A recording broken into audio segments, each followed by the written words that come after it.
Look, your plot twists suck, but here's the thing. It's not because you're a bad writer, it's because no one taught you the one rule that separates amateur hour from holy hell, I didn't see that coming. Let me fix that. I am Lucas. I write dark fiction and help writers stop embarrassing themselves. Today, you're learning the veil rule, the psychological trick that makes readers gasp and then nod like, of course, it was always going to end that way. We are testing it on Gone Girl, The Sixth Sense, and Knives Out.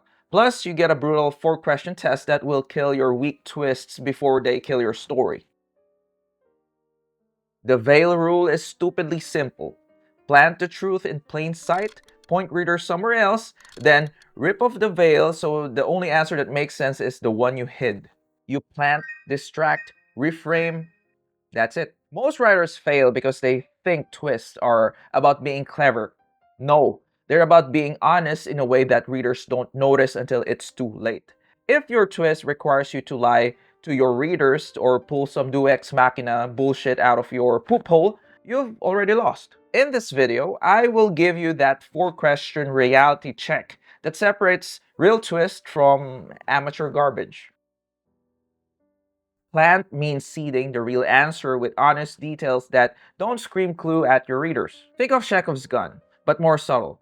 If Chekhov said put a gun on the mantle in Act 1 to fire in Act 3, I'm saying hide the bullets in the fruit bowl. Rapid examples. The Sixth Sense. Malcolm's wedding ring falls off. We see it. We don't think, oh, that guy loses ring. We think marital problems. In Gone Girl, Amy's diary is too perfect. The tone is too victimy. That's not bad writing, that's Amy being a psycho perfectionist. In Knives Out, the medicine vials are in the background. Trick knife on the wall. Background details are where truth hides while everyone's looking at the shiny stuff up front. Here's how to plant without spoiling. First up is every clue does mundane work now and explosive work later. Second, scatter breadcrumbs across different scenes. One line, one object, one behavior.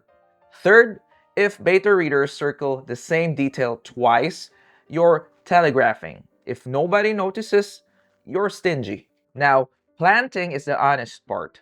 The lie comes next, and it needs to be beautiful. Readers don't need fake information. They need the wrong frame. Here's what works. A red herring with a clean motive. Give two characters solid reasons to look guilty. Let the real culprit look reasonable. A perspective bias. Filter everything through someone flawed. Addicts, narcissists, people in love. Because you know what?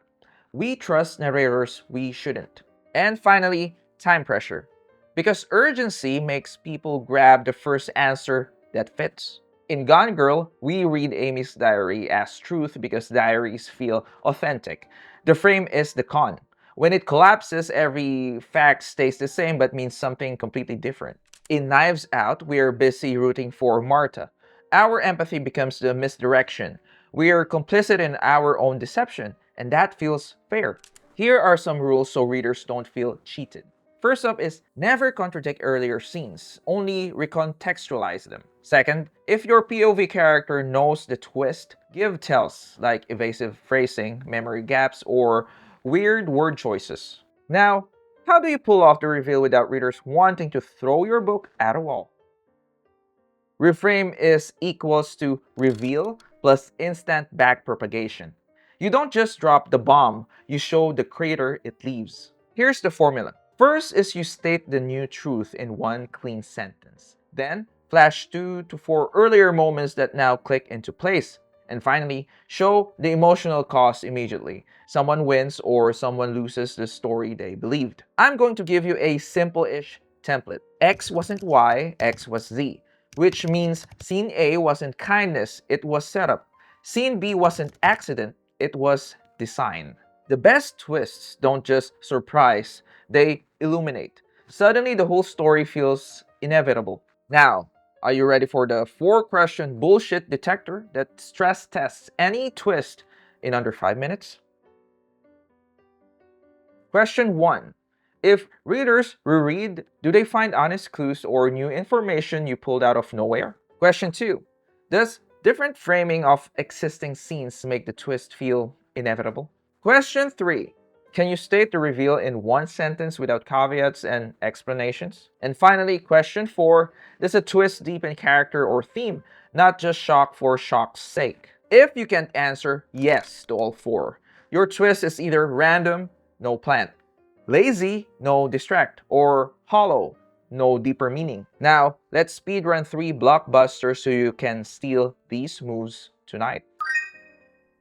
In The Sixth Sense, the plants are no wedding ring, no conversations, and red visual motifs. The distract is that we assume therapy sessions mean alive, and then the reframe, he's been dead the whole time. Cue emotional devastation and the sound of minds being blown. Let's proceed to Gone Girl. The plants are diary tone to perfect, clues to convenient, and Amy's documented perfectionism. Now for the distractions. Victim narrative frame plus media circus plus our own bias toward good wife story. Now for the reframe, Amy engineered everything. The diary flips from confession to weapon. Marriage as a performance art. Now for Knives Out. Plants are medicine mixed up, trick knife, and blood splatter analysis. The distractions are the protect Marta frame, plus the fake solved mystery midway through. And finally the reframe. It was all engineered. Background details become foreground proof. Justice by technicality. Cool! Now steal this framework for your current project. The 20-minute twist sprint. Minute 0 to 5. Write your reveal in one brutal sentence. If it needs commas and apologies, simplify. Minute 5 to 10. List 3 breadcrumbs you already planted. Add 2 more you can retrofit without major surgery. Minute 10 to 15. Pick your misdirection. Red herring motive, bias POV, or time pressure.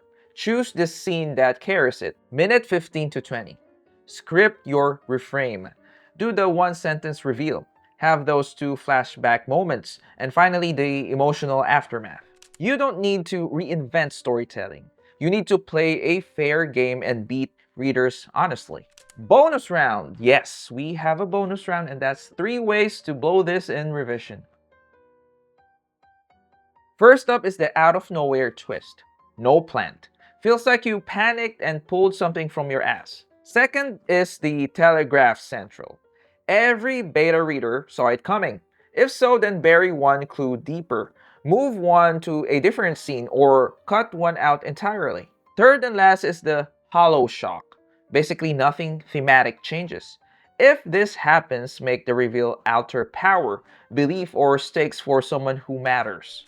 Here's the uncomfortable truth. Most writers think they're being clever when they're actually being lazy. They mistake confusion for complexity and surprise for substance. A twist isn't a party trick. It's a promise you make in Act 1 that you keep in Act 3, just not in the way readers expect. The best twists feel like the only way the story could have ended, even though nobody saw it coming. Stop trying to outsmart your readers. Start trying to understand them. Here's your homework. Take your current manuscript. Find one plot point that feels flat or predictable. Apply the veil rule. Remember plant. What truth can you hide in that scene? Then distract. What can you make readers focus on instead? And finally reframe. How will revealing the truth change everything? Don't just add a twist. Earn it. The reason we love twist isn't just the surprise. It's the recognition. That moment when everything clicks and we see the story's true shape. It's pattern completion at the deepest level. Your job isn't to fool readers. It's to give them an experience they will remember long after they close the book.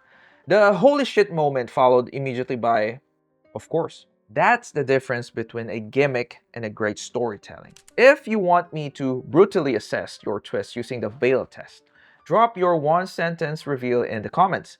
I will tell you if it's brilliant or bad. Subscribe if you want storytelling advice that doesn't sugarcoat the truth.